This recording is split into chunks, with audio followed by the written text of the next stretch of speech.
Oh yes, I should include some small discussion here, some small discussion point, namely that when you find a relationship, when you find, say, a correlation between these variables, that does not necessarily imply that there's a causal effect. Correlation does not necessarily equal causation. That's more a discussion point on the methodological side of things, but it is worth mentioning that in statistics we only deal with associations. Is one variable related to one another, which doesn't necessarily mean that one variable also really influences the other. Several other things could be going on behind the curtain.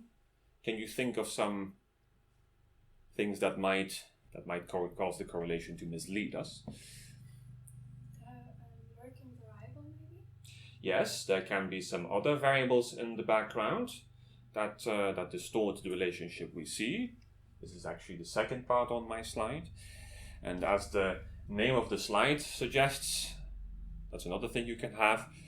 The direction of the trend, the direction of the cause and effect can sometimes be reversed.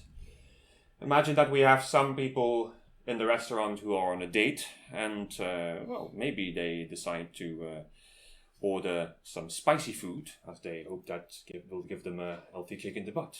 So the more nervous you are, the more peppers you end up consuming. On the other hand, who says it won't be the reverse? What if people who order spicy food start sweating as a result of the hot spices in their mouths, and this may give them the false impression that they are freaking out in front of their date. You don't know what's going on. If you measure these two variables at the same point in time, then you can often not say for sure which is the cause and which is the effect. Could also be that the more peppers you consume, the more nervous you end up being. Often, theoretical explanation, if often one of the two relationships is just nonsensical, that it is clear that one thing is the cause and the other the effect. But in many correlational studies, where we don't manipulate anything, where we just observe the participants in their natural habitat, if you want it so, the harder it is sometimes to establish what is really the independent variable, at least from a causal perspective, and what is the dependent variable. Second, as Stel pointed out, there could always be some lurking variables, or otherwise known as confounders. Maybe large restaurants tend to hire bigger music formations and also better cooks if they are a successful enterprise. Then that may be the case, and then perhaps the number of musicians does not influence the cook's productivity at all, but it's just the size of the restaurant that causes both variables to change.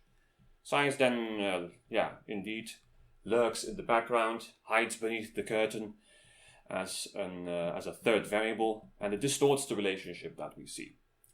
It's always good to be aware of these two potential problems when you just look at how two variables correlate.